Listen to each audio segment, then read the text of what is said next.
찬송가 1장 만복의 근원 하나님을 함께 부르심으로 2024년 2월 26일 월요일 새벽 예배를 시작합니다.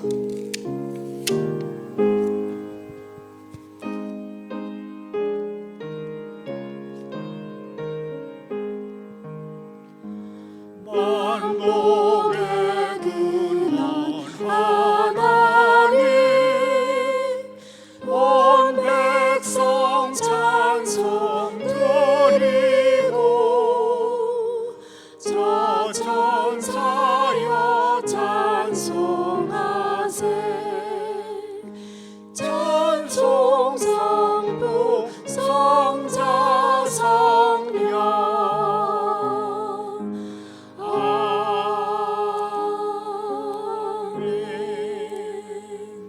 계속해서 찬송가 539장 너 예수께 조용히 나가 함께 부릅니다.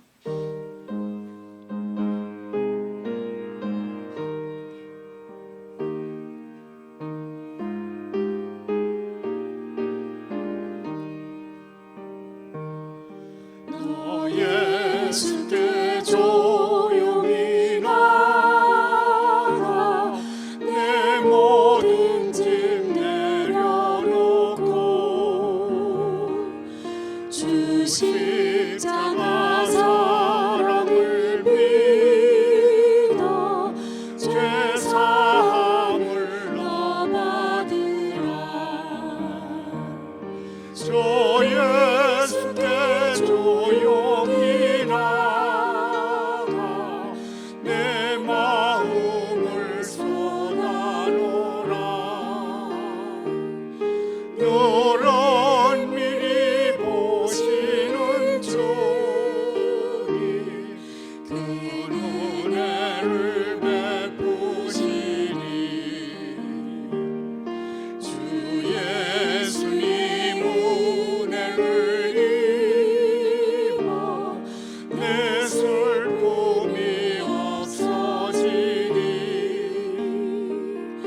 내 이웃을 늘 사랑하여 너 받은 것 거저주라 저 예수께 조용히 나가 내 마음을 쏟아놓으라 너런 미리 보시는 주님 그 은혜를 베푸시니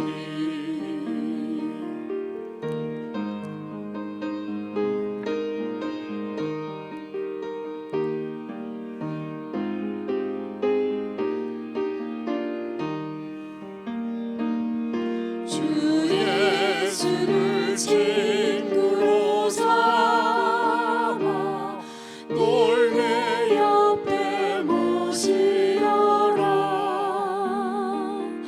그 영원한 생명 샘물에 내 마음 죽게 하라 저 예수께 조용히 나가 내 마음을 쏟아놓으라 너런 미리 보시는 주님 그 은혜를 베푸시니 나 주님께 사귀어 살면 새 생명이 넘치리라 주 예수를 찾으니 앞에 참 밝은 빛 비추어라 주 예수께 조용히 나가 내 마음을 쏟아놓으라 너런 미리 보시는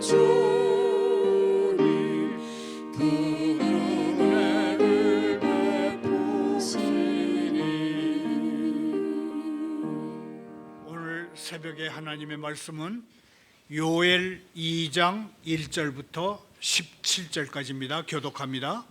시온에서 나팔을 불며 나의 거룩한 산에서 경고의 소리를 질러 이 땅 주민들로 다 떨어지게 할지니 이는 여호와의 날이 이르게 됨이니라. 이제 임박하였으니 곧 어둡고 캄캄한 날이요 짙은 구름이 덮인 날이라. 새벽빛이 산 꼭대기에 덮인 것 같으니 이는 많고 강한 백성이 이르렀음이라. 이와 같은 것이 옛날에도 없었고 이후에도 대대에 없으리로다. 불이 그들의 앞을 사르며 불꽃이 그들의 뒤를 태우니 그들의 예전의 땅은 에덴 동산 같았으나 그들의 나중의 땅은 황폐한 들 같으니 그것을 피할 자가 없도다.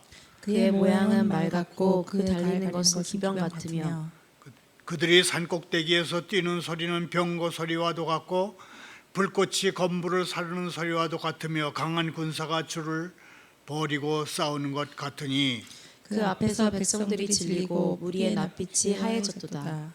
그들이 용사와 같이 달리며 무사같이 성을 기어오르며 각기 자기의 길로 나가되 그 줄을 이탈하지 아니하며 피차에 부딪히지 아니하고 각기 자기의 길로 나아가며 무기를 돌파하고 나아가나 상하지 아니하며 성중에 뛰어들어가며 성위에 달리며 집에 기어오르며 도둑같이 창으로 들어가니 그 앞에서 땅이 진동하며 하늘이 떨며 해와 달이 캄캄하며 별들이 빛을 거두도다.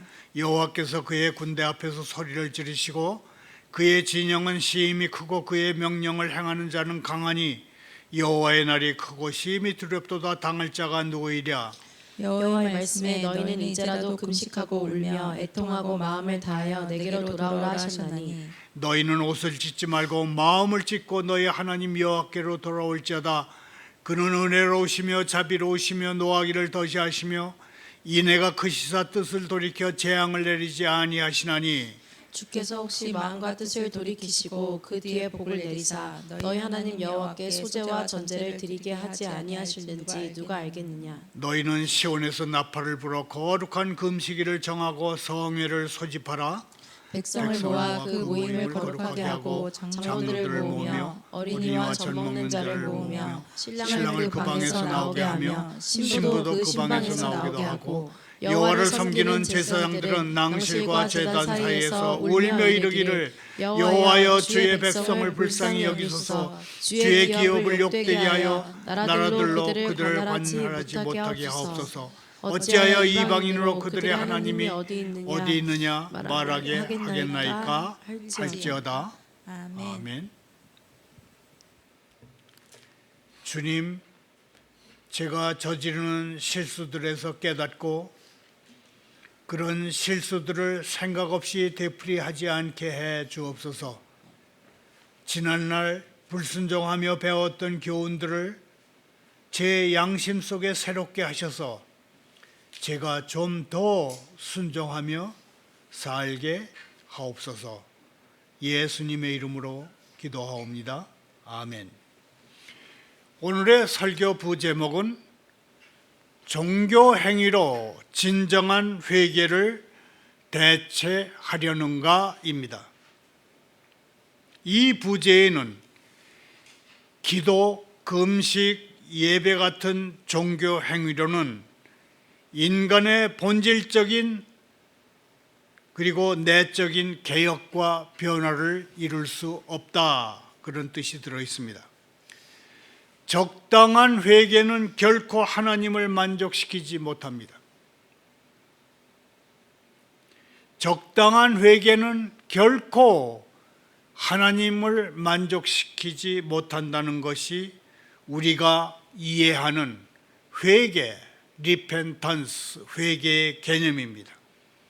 하나님의 인격을 무시하는 예배, 금식, 헌금, 심지어 기도 같은 행위로는 인간의 본질적인 그리고 내적인 개혁과 변화를 이룰 수가 없습니다.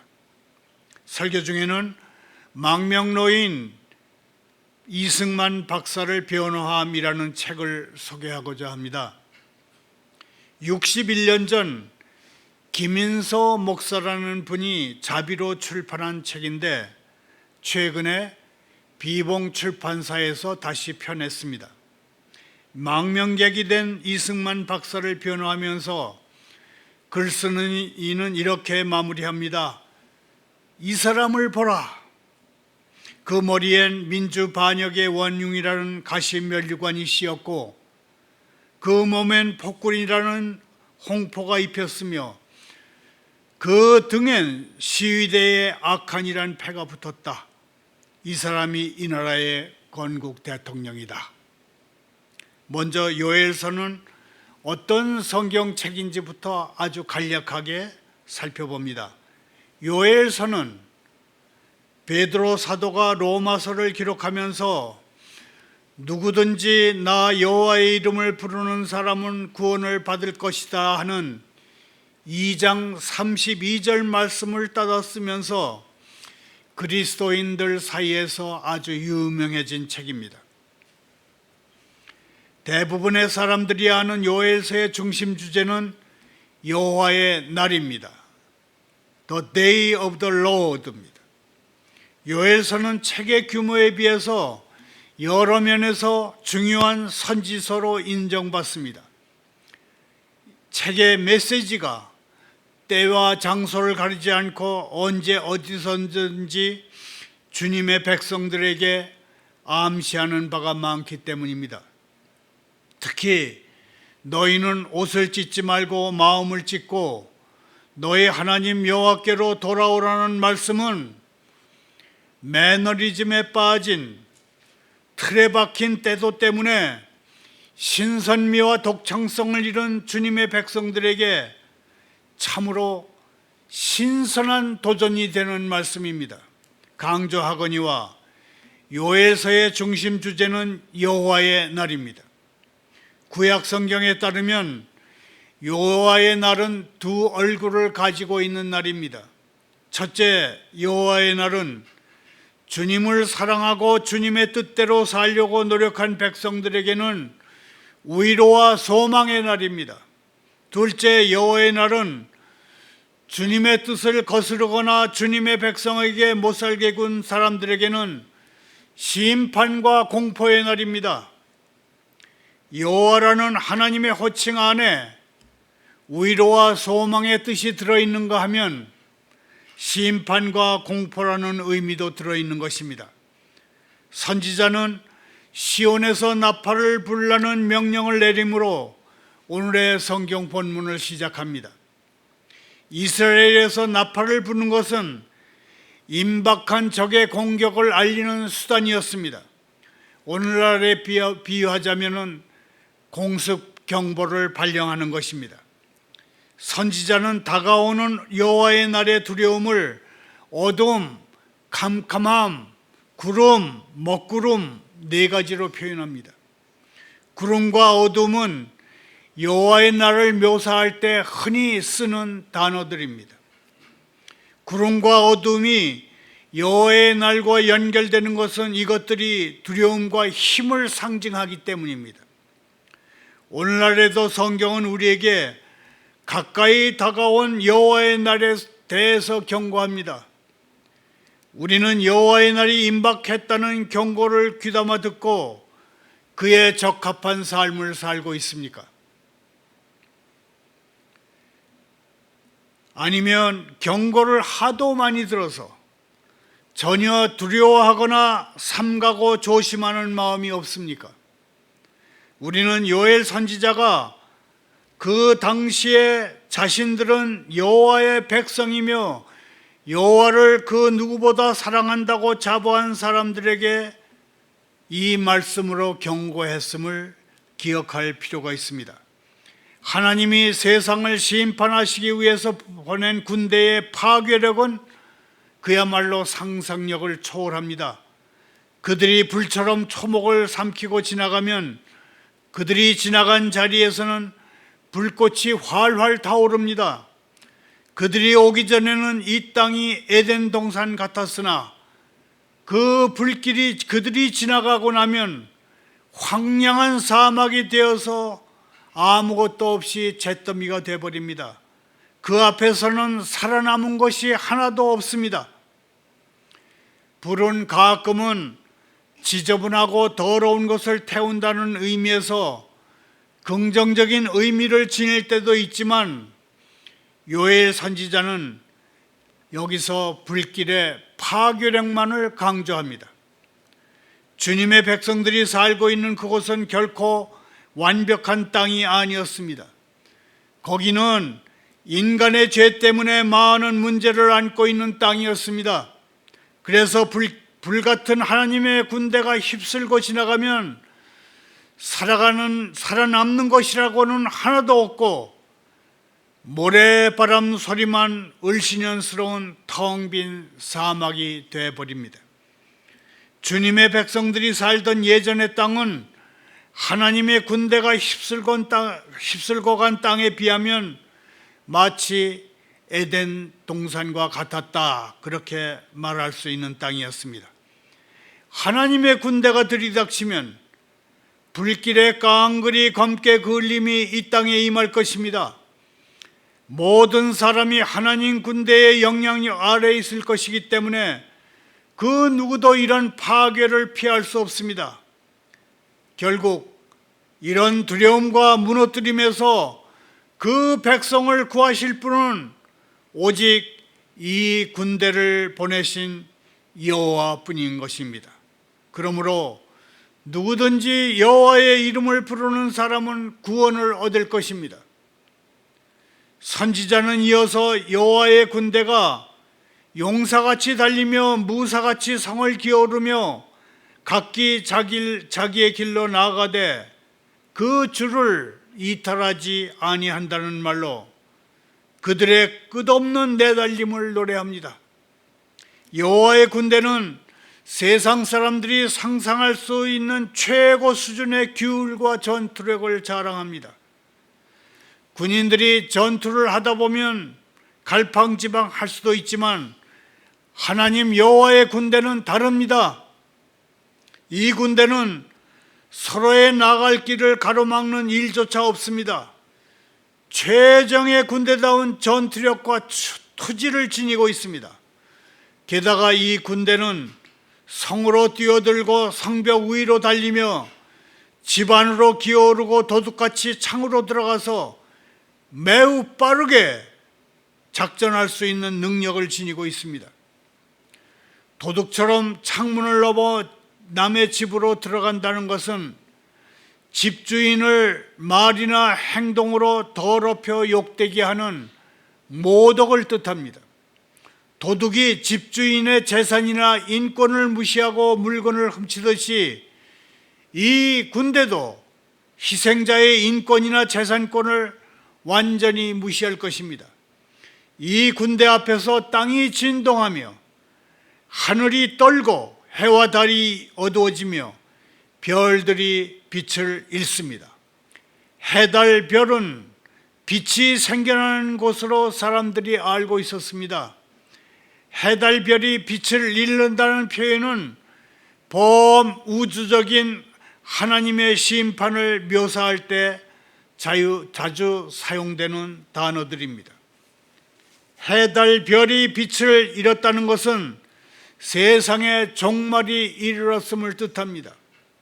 그러면 주님의 백성은 이처럼 두려운 날이 다가오는 것을 막을 수 없을까요? 선지자들은 주님의 백성이 이 같은 환난 날에 도움을 청할 수 있는 단 한 분 여호와라고 외쳤습니다. 그러나 요엘 선지자는 여호와께 도움을 청하는 것이 별 도움이 되지 않을 수 있다고 넌지시 알려줍니다. 왜냐하면 여호와께서 그 군대에게 명령을 내리시고 그분의 명령을 수행하는 군대는 그 수가 엄청나기 때문입니다. 하나님은 죄인의 편에 서시지 않습니다. 우리가 바로 서 있지 않고 죄 가운데 머물러 있으면서 하나님이 우리 편이 돼 주시리라는 자기 만족적인 생각은 접어야 합니다. 하나님의 백성이라는 신분이 그냥 자랑거리가 되거나 제멋대로 굴매 이유가 돼서는 안 됩니다. 오히려 하나님의 백성이기 때문에 하나님께 더 의지하고 하나님에게서 멀어졌다면 돌이켜 하나님께 가까이 가는 것이 하나님 백성의 승리하는 삶의 비결인 것입니다. 말을 맺습니다. 요엘 2장 13절을 다시 읽겠습니다. 너희는 옷을 찢지 말고 마음을 찢고 너희 하나님 여호와께로 돌아올지어다. 그는 은혜로우시며 자비로우시며 노하기를 더디하시며 인애가 크시사 뜻을 돌이켜 재앙을 내리지 아니하시나니. 여기서 잠깐 망명노인 이승만 박사를 변호함이라는 책을 소개하고자 합니다. 61년 전입니다. 김인서 목사라는 분이 자비로 출판한 책인데 최근 비봉 출판사에서 다시 펴냈습니다. 이 책의 결론은 이렇습니다. 이승만은 민족의 죄악을 걸머지고 쫓겨난 민족의 속죄양이다. 자유당, 민주당, 신문 그리고 도덕이 타락한 이 국민이 범한 온갖 죄악도 걸머지고 갔다. 이 사람을 보라. 그 머리엔 민주 반역의 원흉이라는 가시 면류관이 씌었고 그 몸엔 폭군이라는 홍포가 입혔으며 그 등엔 시대의 악한이라는 패가 붙었다. 이 사람이 이 나라의 건국 대통령이다. 아, 이 나라의 영광은 떨어졌도다. 속죄양은 가고 오지 못한다. 아니 가고 오지 마시라. 하와이에서 가시관을 벗고 주님 나라에서 편히 쉬시라. 다시 성경으로 돌아옵니다. 지금이라도 마음을 찢고 하나님 여호와께 돌아오라는 말씀은 작곡가 맨델스존에 의해서 더욱 유명해졌습니다. 위대한 작곡가 맨델스존은 성경의 장면을 음악과 함께 연출한 성가극, 오페라, 오라토리오, 엘리야에서 여호와께 돌아오라는 말씀을 그대로 빌렸습니다. 오랜 가뭄이 지난 다음 한 선지자가 이렇게 외칩니다. 백성들아 너희 마음을 찢으라. 옷이 아니라 마음을 찢으라. 너희 죄 때문에 선지자 엘리야가 하나님의 말씀으로 문을 닫았다. 주께서 말씀하시기를 만일 너희가 온 마음으로 나를 찾는다면 나를 꼭 찾게 될 것이다. 형제 자매여, 이미 재앙을 선포하신 하나님께서 지금이라도 주의 백성이 회개하고 돌아와서 이 재앙을 피할 것을 정말 원하실까요? 선지자는 말합니다. 지금이라도 백성들이 회개하는 것이 곧 살아온 삶이 잘못됐음을 자각해서 죄인임을 인정하고 거기서 벗어나려는 뜻을 세워서 새로운 생활을 시작하게 하면 하나님이 지극한 마음으로 바라시는 것이라고 그렇게 얘기합니다. 그러면 여호와께로 돌아온다는 것은 또 무엇을 뜻합니까? 나아가는 방향을 조정한다는 것입니다. 가던 길을 멈추고 뒤에 서 계시는 하나님께 온 마음을 드려야 한다는 것입니다. 그동안 어떠한 이유에서라도 하나님께 드려야 할 마음과 정성을 다른 곳에 쏟았다면 이제부터는 진심으로 하나님을 찾고 바라야 합니다. 12절 13절에 돌아온다는 동사가 강조하는 것은 나 여호와입니다. 적당한 회개는 결코 하나님을 만족시키지 못합니다. 사람이 하나님께 돌아오면, 사람이 하나님 앞에서 회개하면 지난날의 잘못과 죄를 슬퍼하며 가슴 아파함과 함께 후회를 하게 됩니다. 우리는 성경이 요구하는 것과 인간이 하나님 앞에서 취할 행동의 차이점을 봐야 합니다. 성경은 항상 마음에서 우러나는 진실성을 요구하는데 인간은 종종 종교 행위로 이 진실성을 대신하려 합니다. 우리는 종종 기도, 금식, 예배 같은 여러 신앙적 행위가 추구하는 본질적인 의미를 잃어버립니다. 그 의식 자체를 행하는 것에서 의미를 찾으려고 합니다. 종교의 의식에서 의미를 찾으려 할 때 예배, 금식, 헌금, 심지어는 기도도 하나님의 인격을 무시하는 행위가 될 수 있습니다. 인간의 본질적이고 내적인 개혁과 변화가 겉으로 보이는 의로움을 앞서야 합니다. 성경에 옷이 아닌 마음을 찢으라는 말씀은 이곳 요엘 2장 13절 뿐이라고 합니다. 구약에서 마음은 의지와 지식, 지능이 머무는 곳으로 이해됩니다. 따라서 선지자가 유다에게 마음을 찢으라고 한 것은 곧 유다는 확고한 결정력을 발휘해서 오직 하나님만 따르겠다는 의미를 가지고 하나님께 나와야 한다는 뜻입니다. 이때 유다는 이스라엘 민족 자체를 뜻합니다. 이런 의미에서 옷이 아닌 마음을 찢는다는 것은 육체적인 할례보다 마음의 할례를 요구하는 것과 비슷합니다.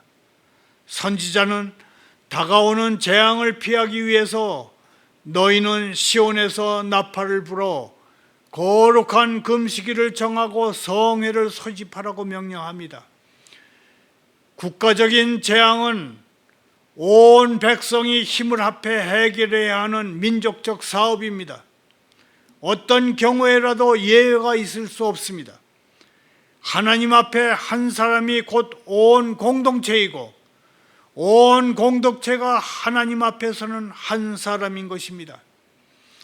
절박한 상황에서 거룩한 모임을 열어 아무것도 할 수 없는 사람들이 기도하는 것이 도무지 활력을 잃은 것처럼 느껴질지 모릅니다. 하지만 주님의 은혜만을 바라고 드리는 연약한 기도가 가장 힘이 있는 기도가 되는 것입니다. 주님의 은혜만을 바라고 드리는 연약한 기도가 가장 힘 있는 기도입니다. 오래 참으시며 한결같은 사랑을 늘 베푸시고 불쌍히 여기는 마음이 많으셔서 뜻을 돌이켜 재앙을 거두기도 하시는 분이시기에 사람이 자신의 능력을 기대지 않고 오직 하나님이 불쌍히 여겨 돌봐주시기만을 바라는 기도는 가장 큰 능력을 가진 기도가 되는 것입니다. 절박한 상황에 처한 사람만이 가장 능력 있는 기도를 하실지 모릅니다. 지금도 하나님은 우리 마음속에서 우러나는 기도를 들으시기 위해서 우리를 향하고 계십니다. 하나님께 돌아오기에 너무 먼 곳에 이르지 않도록 회개의 자리로 곧바로 나오는 복된 하루, 또 새로운 한 주간이 되기를 소원합니다. 감사합니다. 기도합니다. 하나님 아버지, 건축가가 버린 돌이 집 모퉁이의 머릿돌이 되었나이다. 제 상상력에는 믿음이 없으며 제 믿음에는 상상력이 없나이다. 특별히 죽음을 생각할 때 그렇습니다. 강하고 담대하라는 말씀을 잊을 때가 많습니다. 그러하오니 오늘 제 앞에 무엇을 두셨던